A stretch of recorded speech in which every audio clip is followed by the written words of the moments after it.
আউযু বিল্লাহি মিনাশ শাইতানির রাজিম। ক্বালা রাব্বি ইশরাহ লি সাদরি ওয়া ইয়াসসির লি আমরি ওয়াহলুল উকদাতাম মিন লিসানি ইয়াফকাহু কওলি। সম্মানিত দর্শক এবং শ্রোতাবৃন্দ, আপনাদের সকলকে জানাই সালামুন আলাইকুম। এই আল কিতাবের উপর, এই আল কোরআনের উপর সাহাবাদের হাদিসের মাধ্যম দিয়ে ভয়ানক হামলা করা হয়েছে। হাদিসে সাহাবার ভয়ানক হামলা, যা আমরা রবের শান্তির রাজ্যে যারা মুসলিম মুমিন রয়েছি মানতে পারি না। আর এই হামলাগুলি সবই কোরআনের মুহাম্মাদুর রাসূলুল্লাহ ওয়া খাতামান নাবিয়িনের পক্ষ থেকে সত্যায়িত করা না। তাই মুহাম্মদ ইবনে আবদুল্লাহ ইবনে আব্দুল মুত্তালিব বিন হাশিমের নামে এগুলি মানুষেরা মতবাদ আকারে মেনে নিয়েছে। এই আরব ইতিহাসের মুশরিক মুহাম্মদ এবং তার মুশরিক অনুসারী উম্মতেরা কোরআনের প্রত্যেকটি জায়গাতে ভুল ব্যাখ্যা দিয়ে তাহরিফ করেছে। এই কোরআনের 21 নম্বর সূরা আল আম্বিয়া এর 10 নম্বর আয়াতে আল্লাহ রাব্বুল আলামিন বলছেন, লাকাদ আনজালনা ইলাইকুম কিতাবান ফীহি যিকরুকুম আফালা তাকিলুন। নিশ্চয় আমি তোমাদের সকলের দিকে একটি লিখিত আল কিতাব নাজিল করেছি, যার মধ্যে শুধু তোমাদেরই উপদেশ উল্লেখ করা হয়েছে। তাহলে তোমরা কি বুদ্ধি বিবেচনা মোটেই কাজে লাগাবে না? তো আজ 2022 সাল, এই আয়াতের দৃষ্টিতে যখন আপনি এবং আমি এই কোরআন পড়ব, তখন এই কোরআন আপনাকে আমাকে জানিয়ে দিবে আপনি এবং আমি কোন জায়গায় দাঁড়িয়ে আছি, কোন কাজ আপনাকে এবং আমাকে করতে হবে। কিন্তু কোরআনে যেখানে যা নেই সেখানে তা করতে, লিখতে, বলতে, ভাষণ দিতে একটু ভয় করে না সে আরব্য মুশরিক মুহাম্মদ ইবনে আবদুল্লাহ ইবনে আব্দুল মুত্তালিব বিন হাশিমের অনুসারী যত স্কলার্স রয়েছে, যত শেখ রয়েছে, যত ইমাম রয়েছে, যত মুরব্বী রয়েছে, যত বক্তা হুজুর রয়েছে, পীর রয়েছে, এরা হোক সে মুসলমান শিয়া, মুসলমান সুন্নি, মুসলমান সালাফি, এদের কেউ, এরা কোরআনে যেখানে যা নেই সেখানে তা করতে একটু ভয় করে না। এমনকি করেনি সে আরব্য মুহাম্মদ এবং তার আরব আর অনারব কিছু উম্মতেরা। কিন্তু এই কোরআন যখন আপনি আমি পড়ি, তখন আপনার এবং আমার কথা বলে।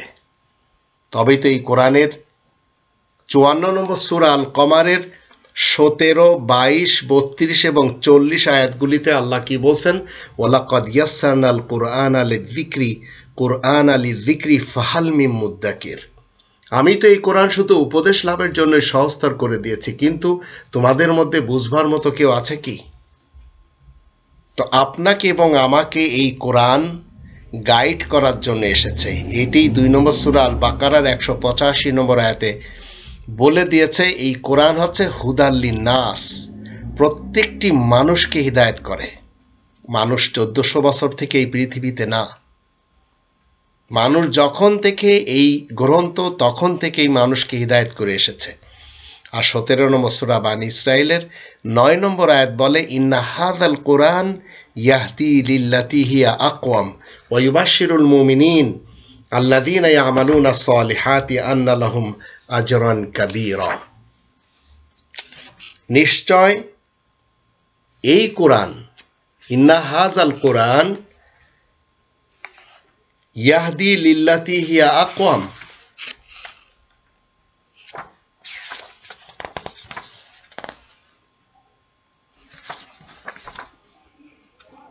নিশ্চয় এই কোরআন সরল সহজতর পথই দেখায় আর মুমিনদেরকে সুসংবাদ দেয়। যারা সংশোধনের কাজ করছে তাদের জন্য বিরাট পারিশ্রমিক রয়েছে। এই কোরআন, ইন্না হাযাল কোরআন, এই কোরআন যখন আপনি আমি পড়ব, তখন আপনার এবং আমার কথা বলবে। এই কোরআনে মুহাম্মাদুর রাসূলুল্লাহ ওয়া খাতামান নাবিয়িনের 1 নম্বর শত্রু মুহাম্মদ ইবনে আব্দুল্লাহ ইবনে আব্দুল মুত্তালিব বিন হাশিম। এই কোরআনে রয়েছে বিবাদরিন, সেখানে তার অনুসারীরা কি করেছে? হারবে বদর, বদরের যুদ্ধ। বিবাদরিন মানে হারবে বদর কখনো হতে পারে না। এই কোরআনে রয়েছে হুনাইন, এই হুনাইনকে মুহাম্মাদুর রাসূলুল্লাহ ওয়া খাতামান নাবিয়িনের শত্রুরা হারবে হুনাইন বানিয়েছে, হুনাইনের যুদ্ধ। এই কোরআনে যেখানে কুল শব্দ এসেছে সেখানে ইসলামের শত্রুরা অনুবাদ করেছে হে মুহাম্মদ তুমি বলো। কুল মানে হে মুহাম্মদ তুমি বলো না। আবার কোরআনে যেখানে ইকরা এসেছে সেখানে অনুবাদ করা হয়েছে হে মুহাম্মদ তুমি পড়ো। এইভাবে কোরআনের সাথে তাহরিফ করে চলেছে 1400 বছরের সেই ইবনে আব্দুল্লাহ থেকে আজ পর্যন্ত তার সকল অনুসারীরা। এই কোরআনে গায়রিল মাগদুবি আলাইহিম ওয়ালাদ-দাল্লিন বলে সূরা ফাতিহা শেষ হয়, কিন্তু এখানেও আমিন সংযোগ করা হয়েছে।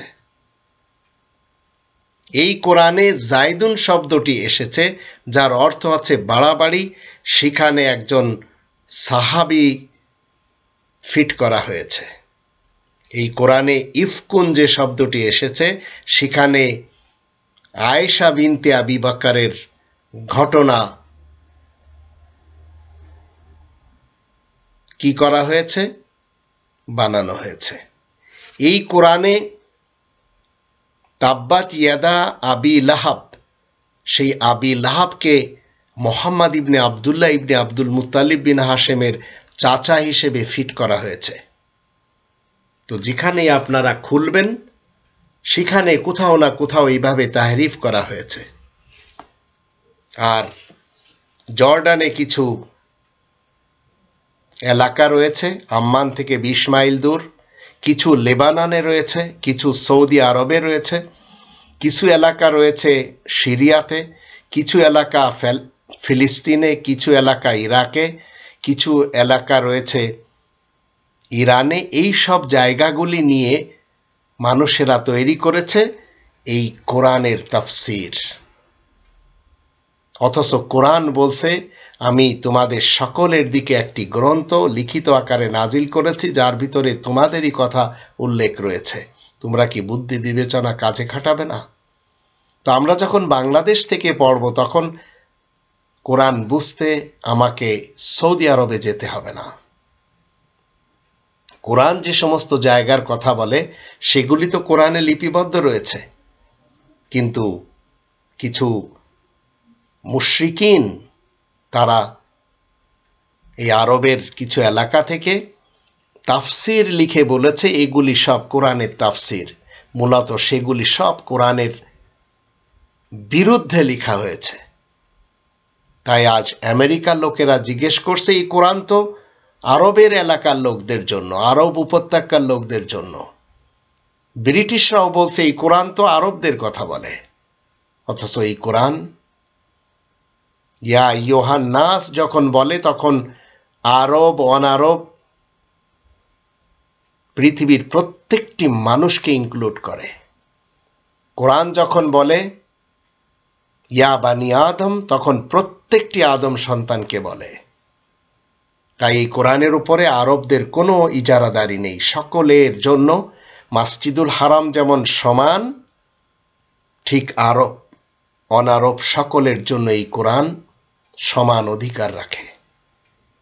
মসজিদুল হারাম নিয়ে যেমন কেউ কোনো ধরনের রাজনীতি করতে পারে না, এই কোরআন নিয়েও কোনো আরবরা পারে না।